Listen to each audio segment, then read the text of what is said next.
Пролетта ни донесе нови метростанции. Да ги разгледаме. Пътната ни продължава с декори в стил следите.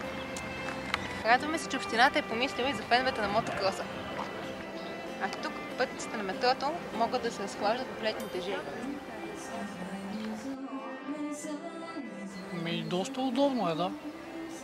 Като цяло си е супер. Хубава работа. Аз за първи път идвам на тази станция тук. Успех! Сме доволни, разбира се, защото Прекрасен е. Прекрасен, да. придобивка, която е... И то голямо. Комуникацията е чудесна.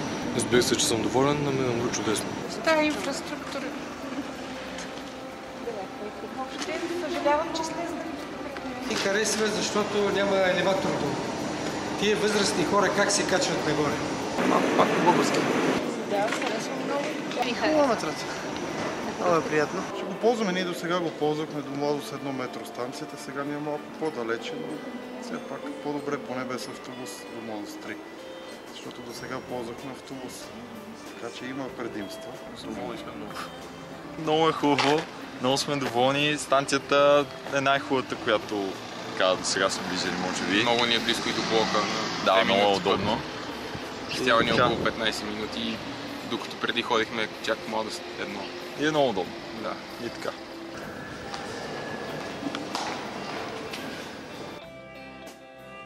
По принцип е по-добре, ако цялостно беше оправено, защото да не е някакъв каньон, както в момента. Даже според мен всичките метростанции, като са готови, тогава трябваше да ги пуснат, а не така една след друга. Първо вчера са открили тези 2 или 3 там букса и утре пак ще откриват тази ЛДК. Малко българска работа тая, обаче по-добре е хората да се движат, а после градинките да се правят, защото е по-важно да се отива на работа и да се вършат от работа и така нататък. Нека си използваме станцията, пък другото ще стане. Другото ще стане, той е подробно. Иначе трябваше... Вярно е, че за не колко би трябвало да се отправя. Трябва да се радваме. Няма какво да кажа. Общо взето ме устройва. Щом как да се придвижвам, основното го има. Другото ще се донаправя. Надявам се. Не чак толкова зле, колкото очаквам, но може и по-добре. Важното е да има връзка с центъра.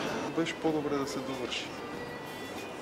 Да е по-достъпно, защото в момента е трудно с кола да се дойде до метростанцията, трудно с велосипед да се дойде до метростанцията. Пак това е голяма придобивка и няма защо да се средим на това нещо. Поетапно и това ще стане. Мисля, че не е най-важното това как са пътеките, докато все пак могат да ползват метрото и да им е по-удобно и по-бързо да стигнат до центъра. И премиера трябва да се захване, да се оправи малко битовото положение на народа.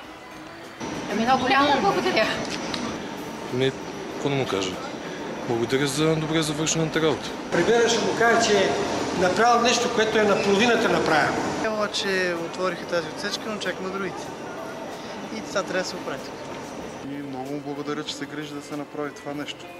Все пак от него зависи да се направи. Още като беше кмет го започна най-усилено да се работи. Знаете кога беше започнат първия лъч, преди повече от 30 години. Така че сега напредък е много голям. Се надявам да го направят и към Младост 4, другия лъч към бизнес парк.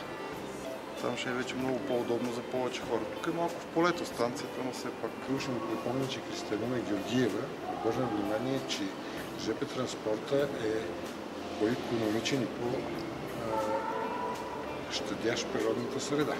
Поздравяваме. Ние сме от фенове и много. Аз съм. Браво на Бойко Борисов. В момента да се прибираме към редакцията.